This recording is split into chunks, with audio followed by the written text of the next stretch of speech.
Let's move on to our game review, shall we, Tom? Let's do it. This week's game review is Res Arcana, pronounced Race Arcana. Race Arcana. The designer is Tom Lehman. We've played a lot of Tom Lehman games in our life. Tom, do you have any favorite Tom Lehman games? I still love Race for the Galaxy. That's his opus. Race for the Galaxy, Roll for the Galaxy, 1846. Which is a fantastic game that we like a lot. A good point. It may be my favorite operational 18XX game. Yeah, great operational 18XX game. A prolific designer, nonetheless. And your favorite is New Frontiers, correct? I do love New Frontiers. I think my favorite is what we're reviewing today, and we'll get into that. The artist is Julian Delval, and I will briefly pause to say that this has some of the most incredible fantasy art I've ever seen in a board game. It might be my favorite card art in any game. I think the art in it is incredible. Julian is known for Ticket to Ride and Dominion and a lot of great card games, and a lot of great games. He's done beautiful art on all of them. But I think this is his masterpiece, and I think it might be Tom Lehman's as well. Matt, tell me, what is a Wraith Arcana about? I'll tell you what Board Game Geek says it's about. First of all, it is a 2 to 4 player game that plays in roughly 30 to 45 minutes. And Board Game Geek says, in a high tower, an alchemist prepares potions using vials filled with otherworldly fluids. In a sacred grove, a druid grinds herbs for a mystical ritual. In the catacombs, a necromancer summons a bone dragon. Welcome to the world of Res Arcana. In it, life, death, Elon, calm, and gold are the essences that fuel the art of magic.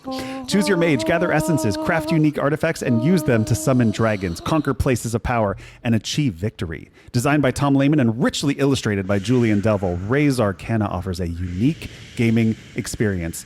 This is... Thank you, Tom. That was gorgeous. It almost reminded me of some of the songs we've heard on our podcast today. I'm strangely reminiscent of them.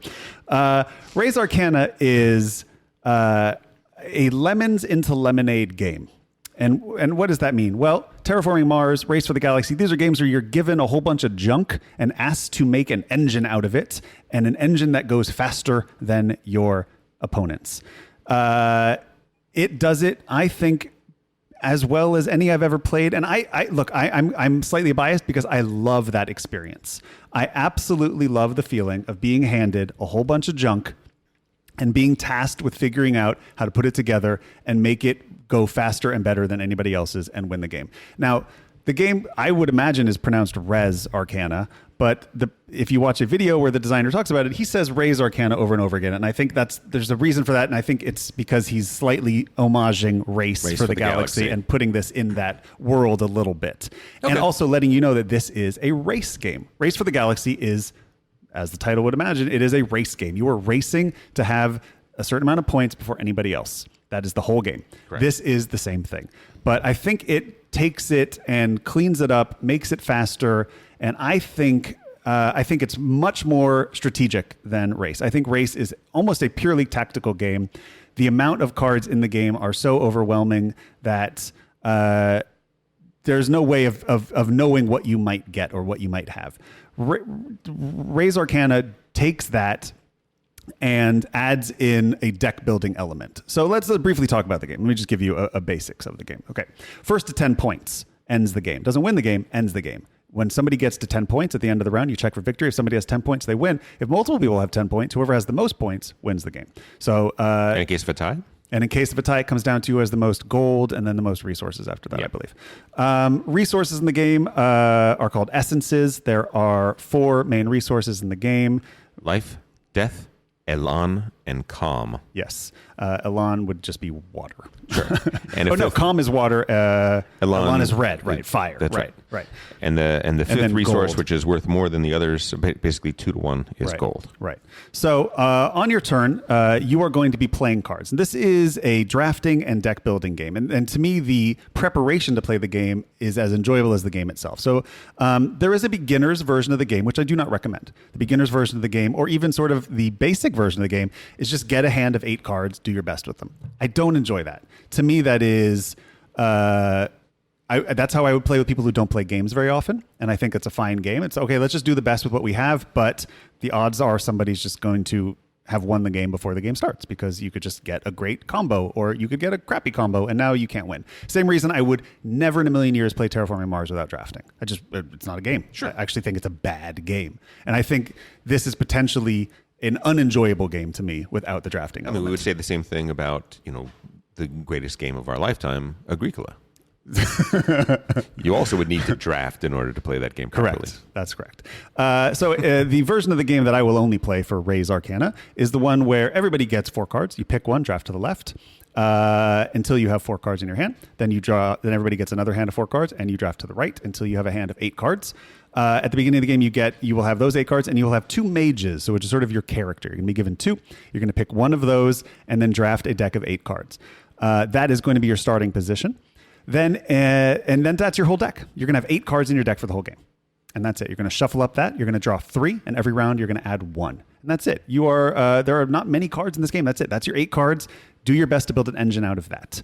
What are you fighting for? There are places of power. There are 10 in the game. You play with 5 every time. So there's a lot of variability in that of which 5 are out there. And there are also monuments, which cost gold to purchase. Right. And at any given point from a large deck of those, you can see 2 of them. Right. So the main strategy in the game is deciding how to best use the places of power to get points. The places of power they're usually expensive. So you're building an engine just to get one, and you're often racing with other people to get to specific ones. That's part of the race. Mm-hmm.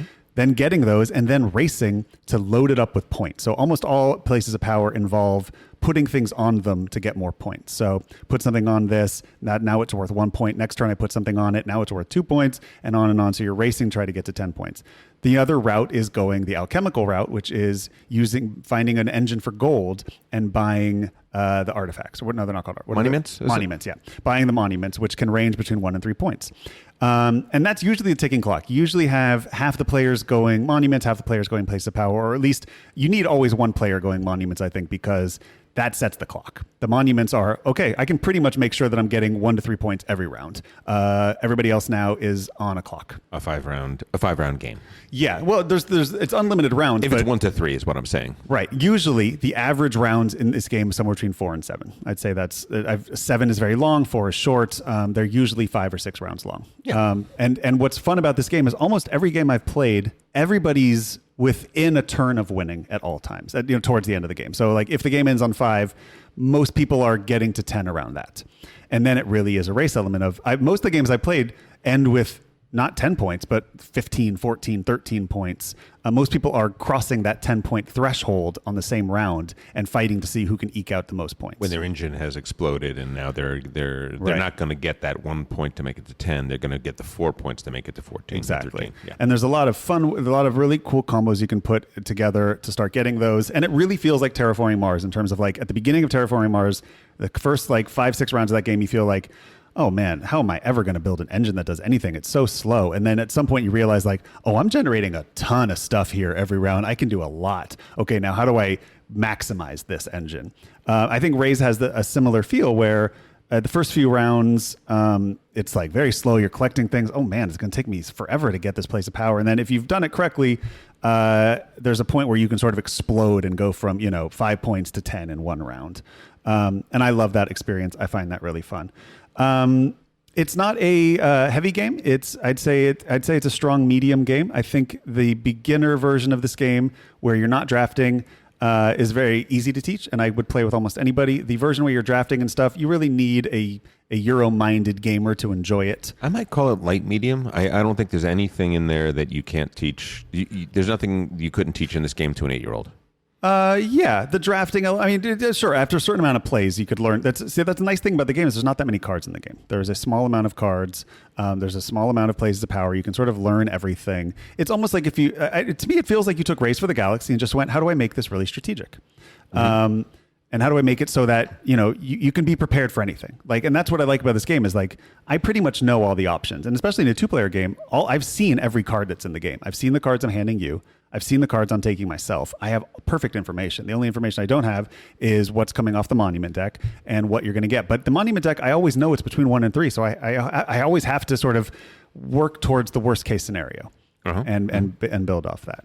I absolutely love this game. I think it's my favorite fast engine builder. I like it almost as much as Terraforming Mars. I'm really thoroughly enamored with the game. I'm excited for an expansion, but I don't think it needs it. It's a game that I always want to play, and it scratches a great itch for me. And I'm very excited to hear your thoughts on the game, Tom. We should have just done this as our debate because I do not care for Race Arcana. This is one of our first like real contentious reviews that we've ever had on the podcast where I absolutely adore it and you really don't like it. No, I don't. And now let's say a few things, okay? I like Tom Lehman. I like Tom Lehman games. Yeah. I like games in general, and Race Arcana is not... it's not so bad that I would tell somebody, whatever you do, don't play that game. It's awful. But at the same point, it's not very good. I don't think it's great. In the sub 1 hour strategy game that's got a decent amount of strategy, I could send you other ways. And so here are some problems. The theme for me is as generic can be. Oh, I love it. It's I find it very See, that's the thing. You have a thing about fantasy games. If somebody's going to do a fantasy theme, if it's generic at all, that's a huge mark against it for you. Yeah. Yeah, it is. Because there are so many out there. Dude, I think this one's awesome. If you count up the top 100 games on Board Game Geek, I guarantee you there are more fantasy themed games than any other. Any other. And so if you are going to do that, if you're going to go there, you got to bring it. You got to give me something different. You got to give me a twist on it, a spin on it. You got to give me something that you have to tell a story. There's no story in here. There's no story in here. Of course not. There's no story in Terraforming Mars or Race for the Galaxy either. There is totally a story in Terraforming Mars. I mean, I don't care about it. You may not care about it, but there is. Every single one of those cards is a technology that has been theorized. There is a ton of research that went into the cards and the design and the theory of everything that goes into that game. That is huge. Well, as a Euro player who is down to play a game that looks like it was pasted together at a Kinko's, let's move past the theme because that shouldn't matter to you, Tom. Well, it is. It's not the only thing, but it's part of the thing. I think if this had a different theme, I think you'd actually like the game. I don't think so. Okay. So here we go. Here we get to point number 2. There is a point at which a race game becomes a bad thing. What if I said to you, you and I, we're going to play a race game, and it takes 3 minutes to play? Mm-hmm. Would that be a red flag to you? I would think there's probably a good amount of luck in that if we're actually racing in under 3 minutes. Yeah. There's not enough time for me to feel like I've really had a fair shot at developing something and seeing it come to fruition. Res Arcana feels that way to me. It feels like the game is going to be over in probably 5 rounds if people are playing competently. Yeah. If in the draft process, I look at 4 cards, I pass 1. I'm making that choice. I'm picking 1 and pass 3. I beg your pardon. I'm making that decision pretty blindly. I've looked at a very small amount of cards, and when that but you have your mage and you have all the places of power as well, and the monuments. I see what's out there. Yeah. I see what's out there. But the fact of the matter is that there are so many ways that simply the draft itself is going to let you get to the grove, whatever, or the throne, 1 action before I get there, and then you take that. So are you saying you think there's too much luck in the game? I do feel that. I feel that the short length of the game is such that who wins the game has more to do often enough, not all the time. A lot of time the winner is the person that strategized and used their cards the best, but a lot of the time it's you and I are playing the best hand that we can with the hand that we've been dealt, and it just so happens that the way it lines up, you're gonna be able to do all these things 1 action, 1 turn before I am. And you're going to eke out that win there. I think the best player would win this game over 80% of the time. I don't think so. Okay. I don't think so. I think it's, once again, you said that it's really close. Like at the end of the game, almost everybody has that. If you're competent. I've played with people who have not played before, and they're nowhere near 10, and the people who have are. Sure. But how many times have you played this game? Probably 10 times. Right. I played it 3 times, and the last game we played, I won. I didn't feel like I played a particularly better game than you. I think it just it just came. You went monuments and I didn't, and I think I needed to start attacking to slow you down because you were playing a faster game than I was, and I think I could have known earlier that, and I had attack cards and I chose not to play them because I thought I might be fast enough to catch up, and I wasn't, and I needed to be playing it. I could have totally slowed you down if I drafted 2 attack cards on purpose. So there's a little bit of a take that element in this game. Not take that as much as careful. I need to do. I can do things that can make you lose resources, and you have to plan to protect them. Sure. Now I did have the healer, so I did create. I had life to spend, which is a fairly good defense in and of itself. But you wouldn't have had that light to do other things potentially. Sure. Look, which brings up another thing. The player experience for me of playing this game is play a card, tap that card, spend 1 resource, and get 2 different resources. Spend 2 resources and get 2 different resources. And now I have 6 resources and 3 of this and 3 of that, so I can buy this. You could have just described Terraforming Mars. Not really. Really? Not really, because there's a board. Because there's so many other things you're doing. The goals that you have in that game are wide and varied. Am I going for playing victory points that are cards in my hand? Am I trying to build up my plants so that I can start putting forests on the board? Am I racing to get to milestones before other players? I mean, there's so many different strategies. Whereas in this, there isn't. It's everybody is going for the same 5 cards that are out there, 7 cards if you count the monuments. Well, but what you're going for is your whole strategy. I mean, it's not like they're all equal. But they're not that different. They're not that different. The cards are, this one costs the places of power. You mean 3 of this, and 2 of that, versus this one which costs 5 of this and 2 of that. And guess what? They have different speeds at which they gain points, though, and they have different values of them. I mean, there's some that are easier to get. There's some that are harder to get. There's some that explode faster or slower. But the experience is still, to me, an experience of bean counting, and I am generating 1 extra bean than you are, which means I'm going to be able to get to A and B faster, and I'm going to leave you to choose between C and D. Yeah. And then adding the attack cards to me, there was a thread on BGG. Rado, prolific game reviewer. Gave a very glowing review to Res Arcana. But at the end of the review, he said that, listen, I'm a Care Bear. I don't like take that. I don't like attacking other players. I play with my wife, and I don't like to do that. He's very upfront about his very unusual requirements for a game, which are not typical of most players. I wouldn't even say requirements. It might be too strong, but preferences. Requirements to make it a game in his collection, I think. Maybe. Anyway, he said at the end of the game that he thought that at the end of the review that he thought that the one thing for Res Arcana for him was that it's a brilliant design, but he doesn't like the experience of the attack cards and the take that element. I got to say, I do not share that in 90% of the times he says that. I do share that here. This game is. I think it needs them as. I think it needs to be on the table. I know, but that doesn't help. That doesn't help. What I just described the game experience to me as, which is trading in 2 resources for 1 resource, and at the end of the round, I got 1 extra bean than you have.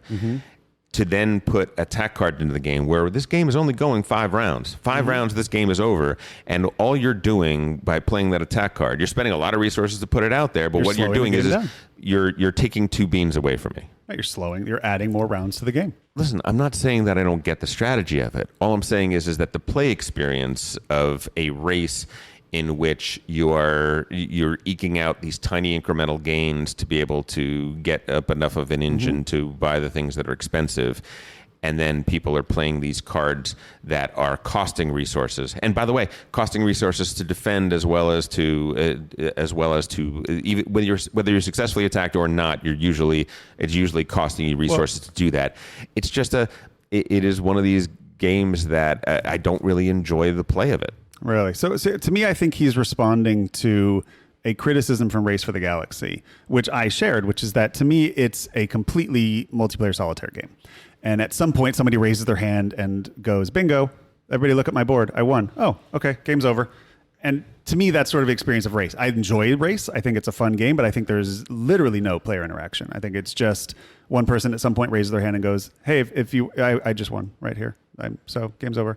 To me, there is a ton of player interaction in this, and the least interesting of it is the dragons. But I think there's player interaction in when you pass in the round. That passing thing is worth 1 point. Is there's a huge jockeying for that in terms of timing it so that you're getting the right little powers that you're getting for passing. In terms of fighting over the monuments, in terms of fighting over the places of power, the way you win is all about what's communal as opposed to what's in your hand. Your hand is the tools to getting the communal things. Whereas in Race for the Galaxy, your hand is also how you're winning and how you get points. I got to disagree about that too. I mean, Race for the Galaxy has got a great player interaction mechanism, which is the action selection system. The action selection system, if I don't choose this action and nobody else chooses that action, you'll get it with the bonus. Nobody gets to take that action. Yeah. And I can see what your tableau is. I can see what you're building. And I can starve you. I can force you every single time you want to do the things that you need to do. You have to be the one to take that action. Mm-hmm. You can't draft off of anybody else's. When I'm playing competitive Race for the Galaxy, I'm not the greatest Race for the Galaxy player in the world, but I love it. When I'm playing that, I am paying very close attention to what everybody else is doing, and I am making sure that if you have an advantage over me, if you're closer to winning than I am, that every single action that you need to win, you have to take yourself, and that is slowing you down. Whereas I can draft off of what other people are doing because we're all focused on that. That's a huge part of Race for the Galaxy, and that is far from multiplayer solitaire. Let me just finish it by saying this: is that I don't really like the theme, and the play of the game to me feels uninspired. It feels it feels to me like it's very much bean counting. I have 5 different colored things in front of me, and I'm trading a couple of these to get a couple of these because I need 5 of these to get that card, and then people are throwing in these cards that are taking away these things that I just spent 2 or 3 turns getting. I don't find it that pleasant. For me, and now listen, it's a short game. It takes a half hour, 45 minutes. As a filler, you could certainly do worse, but let me just list a few games that play in roughly the same time span that I would rather play, me, myself. Istanbul, Santorini, Azul, Splendor, Glory to Rome, Samurai, Modern Art, Ethnos, For Sale, High Society, Innovation, Bonanza, Cryptid, Through the Desert, The Bloody Inn, Colossal Arena, Cartagena, Sleuth, Docmus, and The Estates. I would play any of those games over playing this. I think there's a wide realm of games. And by the way, those games are all strategy games, but they're wildly different in terms of their feel. Yeah. And I would rather play any of them than I would play Res Arcana. I don't think it's a bad game. I just think the play experience for me, it just doesn't ring any bells for me. That's so interesting. I mean, we had literally the opposite experience with it. To me, it was revelatory. It was when I first read the rule book, I was so excited for it because it's like, oh, this is exactly what I want out of a game for the most part. I mean, and I agree with Rado that this is Tom Lehman's masterpiece, that this is him taking everything he's learned and putting it into one game that I think has the potential of being an expandable and incredible game for years. I'm excited to play this game for a long time. This to me is an evergreen game. I could see wanting to play this in 5 years and with multiple expansions and seeing how things change. Whereas I think Race for the Galaxy and New Frontiers are astonishingly good and still hold up to this day really, really well. And that to me is a masterpiece for them. So on your scale from 9 to 10, what do you give this game? From 9 to 10? I rated this on BGG an 8.5. I think an 8.5 is a very fair score. That's a slam. Why you That's not at all. It's an incredible score. I have to have room to grow here, Tom. What's the worst review you've given on the show so far? I've reviewed mostly positive games. I didn't like Detective very much. I probably would have given that a 4 out of 10. Really? Detective? Yeah. Wait, Chronicles of Crime. Oh, Chronicles of Crime, I mean. Yeah, you didn't do Detective. No, I haven't played Detective. No, Detective is much better. Okay, yeah, I don't know. But ask Trey. He'll tell you Detective is a lot better. Okay. But yeah, that's our review of Res Arcana. To me, check it out. Read the rulebook. Watch Rado's video of it. Check it out for yourself. I think it's best as a 2-player game. I will say that. I do enjoy it as 3 and 4. I think it's a different game. I think it's you have to worry about it a little more. But I really love the back and forth sort of take. I mean, if you like Magic the Gathering and Race for the Galaxy and Terraforming Mars, I think you've combined them all into maybe your Grail game. And to me, that's something I was looking for. And I'll say that, listen, I respect Matt enough to know that if Matt really, really loves something, then it could just be something that I'm missing, or that doesn't hit the tuning fork for me. Yeah, you were the odd man out because every single person in our group really likes this game. Trey loves this game. I mean, and that's surprising to me because really, yeah. I'm not sure that's what he said, but well, he's told me he really likes it. Well, then maybe he said it's a game he'd play anytime. It's fun. So my recommendation is that see if you can try it before you buy it. Yeah. If you can try it before you buy it, you'll figure out what you like. If you love it, get it. It's also the first game from a new publisher, Sandcastle Games. This is their first and only game. They are brand new, and I definitely am very excited for everything they do at this point on. The game's only $40 too. Not an expensive game. I'm very sorry, Sandcastle Games. I didn't mean to trash. And I think I think you get a lot for $40. I think the components are gorgeous, and I think the production value is rivals anything at its price point. That is it for our review.